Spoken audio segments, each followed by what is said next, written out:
Kia ora, everyone.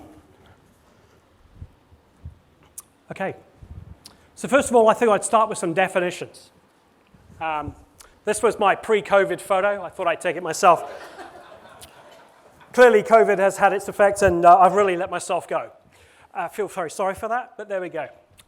I'm going to talk to you a little bit about automation, right? And I think we've all used this term, and it's one of these things that I think everyone's, it's kind of one of those completely overused words. Automation actually started out a very, very long time ago. In fact, thousands and thousands of years ago, where fishermen would tie rocks to their nets and throw the nets over there. That's a kind of form of an automation. And really, and you can look this up yourselves, and there's about 500 different definitions of the word, but essentially it's the coordination and the management of IT systems and software. Orchestration. Orchestration is another one of these fantastic words, and essentially, sorry, I've got my notes wrong. Automation is the application of technology, programs of robotics, and the processes to achieve an outcome with minimal human impact. My slides are wrong. Orchestration is the automation, the configuration and coordination, and the management of IT systems and software. Incident response. I'm going to talk a little bit about why automation and the evolution of automation in cyber is going to hopefully change our lives one way or the other. It's there to stay. But incident response is a really important term where we look to quickly identify and really understand and analyze and minimize the effects that it can have, or an incident can have. We can contain the damage and potentially then remediate the cause to reduce the future risk of future events. And that's one of the most important parts to automation, is seeing the whole circle through from understanding something, contextualizing the something, and then remediating the something so that it never happens again. And of course, we talk about security operations, and you're absolutely right with Paul. You've got these, you've got SecOps, we've got DevOps, we've got AI Ops, we've got all this kind of operations. Realistically, these are the same terms of the real people that are responding to these things, that are fixing these things on a very daily basis.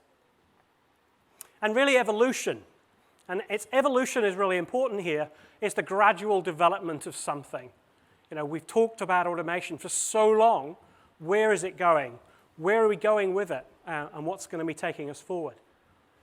So before we can really look at this stuff, we should talk about the problem. And I think really the first problem here is, she's got her fingers in her ears there, we've got too many events. There's so much noise. We buy all these great systems, we do vulnerability scans, we get logs from all of our systems. We're inundated with data. And how the heck do we make sense of what we're seeing? How can we perceive a potential threat when we are just inundated with data? And everyone says, we just run a machine learning engine. Who's teaching it? Who's teaching it right from wrong? We're running all these great technologies, and the vendors here and other vendors are always pushing this stuff. We've still got that human element to this. And so humans still have to understand what's happening and contextualize it.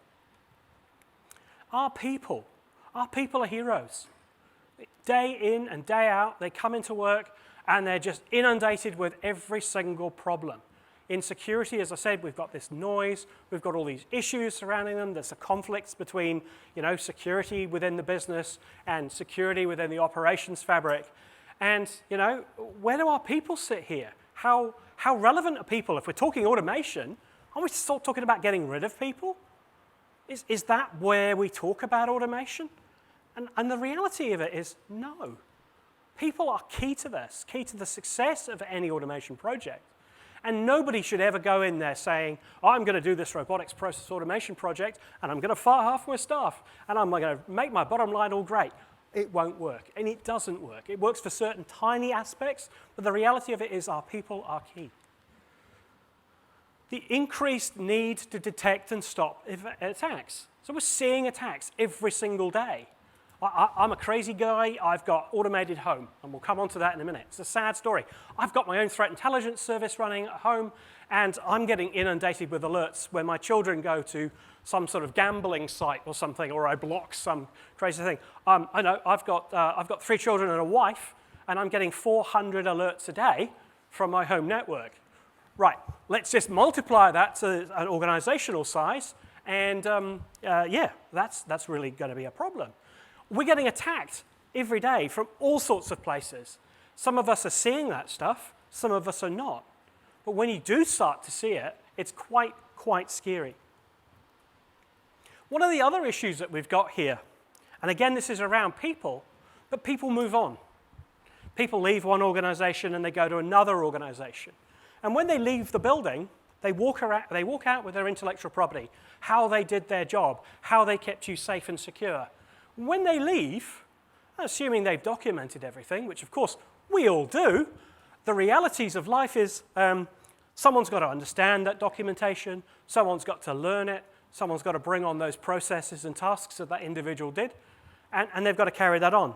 The reality of it is the documentation isn't up to scratch, and I know a lot of people here are surprised by that, but the challenge here is with a high throughput of staff, and add that to the fact that you guys are all in the most awesome careers, there's a very high competitive need, and people will move on. There's a lot of incentive. There's a we are very much in demand. And so the chances of people moving for an organization are much higher.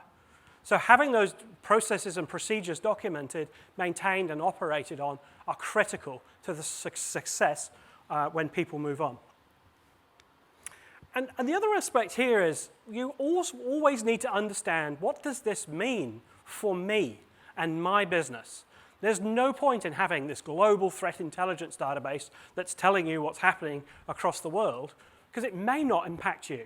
But things that are happening much closer to home probably have more of an impact. So the problem that we found with automation is there's very little context. And context in security is king. It is absolutely essential. It is essential to understand when that Windows 95 machine that's sat in a corner with a snow leopard walking around it and it's pretty safe and secure, that particular thing is your critical business system, that your FPOS services run on that, or your industrial control systems running on that machine. You want to make sure that's safeguard. And that context is really, really important, because if you just put in a vulnerability assessment, it'll say, that's just a sea of red, address it, and you can't. There are so many tools. There are so many systems and tools. So we fill gaps. We have so many different ways of doing things that becomes a real challenge to maintain and keep going. No slide presentation would be any slide presentation without a heap of statistics, which are completely useless and meaningless. But the important thing here is a lot of organizations now, and this is a survey by the Ponon Institute 2020, 51% of organizations felt like they'd actually done some really good cyber resilience in the last 2 years. So the thing is, on the bright side, that's actually looking really, really positive. But 41% of them really felt like most of the really skilled staff had left. And so the churn and the turnover of staff is actually quite a real concern. And the number of organizations that said automation, machine learning, AI, and orchestration increased their cyber resiliency. So you can start to see a pattern here when you look at the fact that the staff are leaving, or they're not being retained, or they're not invested in maintaining good practice. And a lot of organizations are going, well, how else can I do this? Some more statistics, because we all love them. 30% of organizations used more than 50 separate security solutions and technologies. Fantastic. I went on to, we're just doing a Microsoft project at the moment. There are 137 dashboards when you open up Microsoft Azure and Office 365. 137. Who's got time to go through those? So many different technologies, so many conflicting technologies. They've all got their place in the organization. They all add value, but they're all independent of each other. They're not brought together. 67% said that the volume and severity, respectively, have increased over the last 12 months.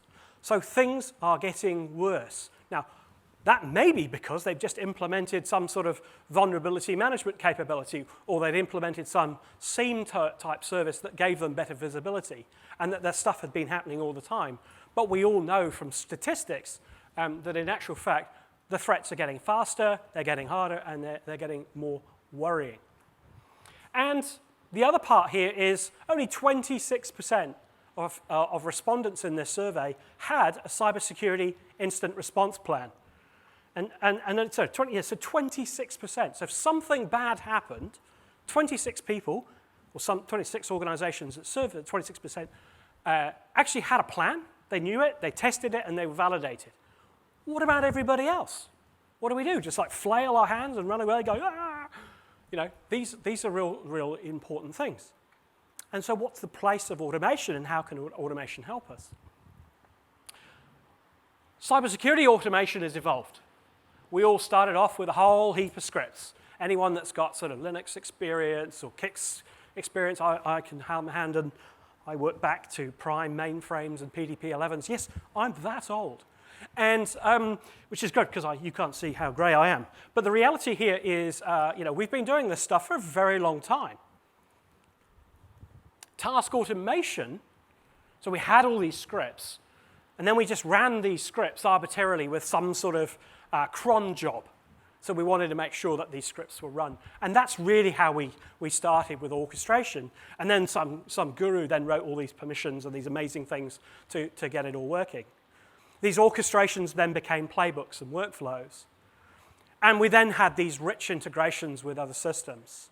And then we brought on buzzwords like an artificial intelligence analysis and advanced machine learning. And that changed everything, of course. And the rules about self-learning and decisions for remediation and this concept of self-healing security services was born. And that's where the industry is headed. Automation is really now becoming prevalent with our cyber criminals. Just as well it's really helpful for us, it's really helpful for them. Can you now imagine coordinating a very large global denial of service attack across from 70, 80, 90 countries without it? Automation is replacing the manual tasks for mass spear phishing. So we get your domain. And now we've got all this automation to blast that out to all of your users. Record volumes of public breach data is now feeding the beast. So we're taking all that information, we're processing it through automation, and then we're using it against organizations at a much, much higher rate. And of course, we have this new way of creating new domains and phishing attacks, where I can create a domain in a few seconds, I can weaponize that domain, and I can send it off, and I can do that as a service. Automation, for us, is good because it's helping us fend these attacks off. It's the only way we can respond. Automation combined with threat intelligence will provide this context and this risk-based intelligence. You're now able to take on a lot more data, some threat intelligence feeds, and you're now allowed to analyze that in the context of what you're seeing, and you're getting much better evidence of that. And of course, automation will help provide scale and adaptability. Once we've written these things down, we can execute them time and time and time again, rinse and repeat. And we can use the use of automation to help drive continuous improvement within our security teams. So once we know what our processes is, we can go back and say, right, well, how do we change that process to be much more effective? Everyone's dealing with the processes written down, everyone understands what it looks like, and everyone can participate. RPA is dead. Robotics Process Automation. Long live RPA. It's come back again.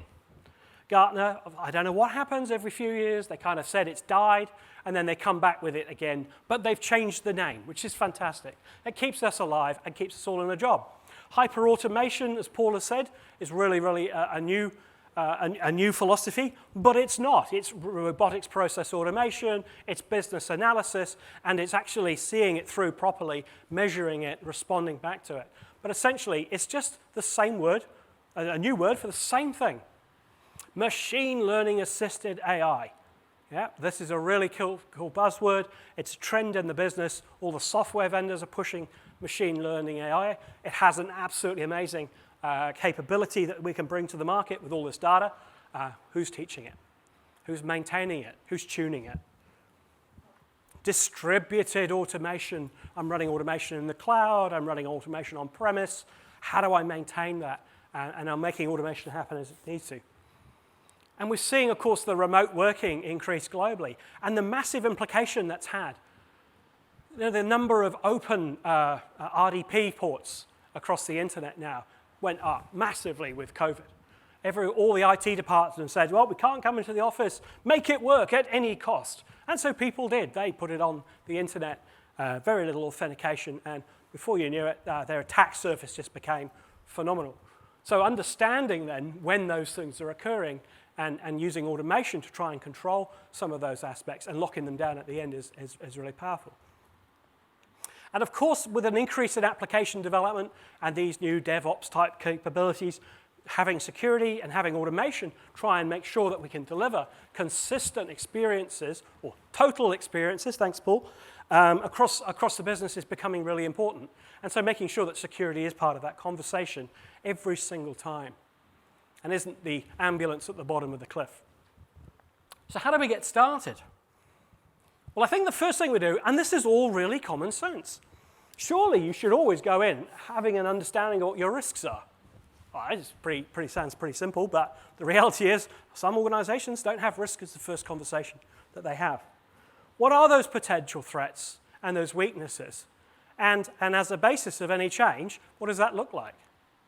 Have a plan. Don't just go into automation blind.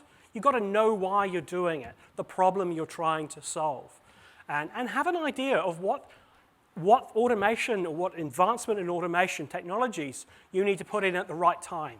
Nobody starts to deliver an automation project without doing the basics. Start with your CIS 20 controls. It's really, really simple. They're all very, very common sense. And tick off the really basic ones first. Because you shouldn't think about evolving beyond where you are and making sure that you've got really good foundations to have a good conversation and make any automation experience significantly better.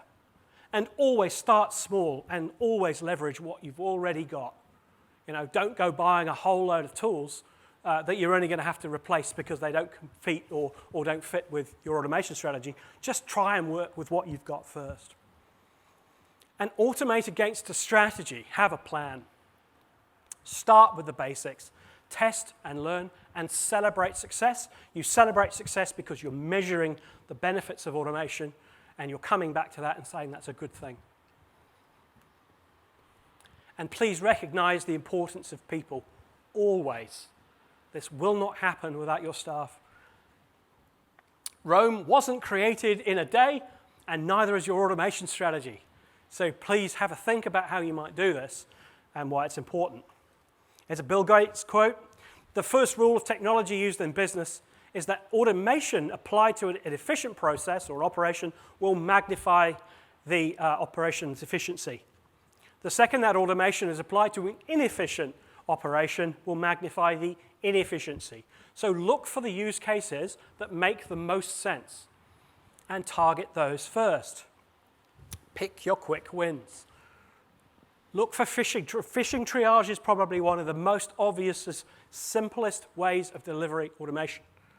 Looking at the constant barrage of emails that are coming in from your users, inundating your service desks. How do I automate that process much, much more? Oh, shining lasers at people. Event correlation.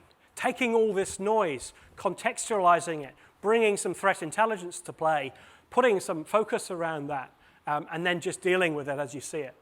You're doing your case management now. You're taking the things that you're finding, you're contextualizing them, and then you're working them through in a systematic way to deliver the outcomes that you need through incident response. Use this information that you're gathering for threat hunting. Look internally, look inward, and see what's happening within your organization. What is the data telling you? Use the automations to try and find those areas that are concerning. And of course, enable your red team and blue team exercises through the use of good data and automation. So how to get moving? Invest in a good process. Continuously change and improve incident response plans and playbooks. Timely detection and response is critical. Your client environment is key. and sharing should be encouraged. Share with others. If you've got threat intelligence services and threat intelligence information, share it. If you're in government, collaborate. Measure and bank any savings for reinvestment. I've got an automated home. There are some real pitfalls with automation. Over-reliance can cause some significant issues. Voice systems are unreliable and easy to fail. They're very easy to attack. I've got these Alexa devices in every room in my house, and then I had a call, one of these answer phone systems. And you ring up and I wasn't there, and it would do call screening. And you could just go, Alexa, open the door. And it did. It's quite scary. So I don't have a phone at home now. Laser exploits. You can fire a laser at one of these digital devices now and get it to open the door from the other side of a room or from another house. It's frightening. Lots of issues with passwords on these baby monitors. These home devices are really susceptible to attack. And of course, we've all got open Wi-Fi for the reasons that Paul has. Change your passwords, all that goodness. But be very cognizant and split the guests away from your normal network. We've got a video, but no sound.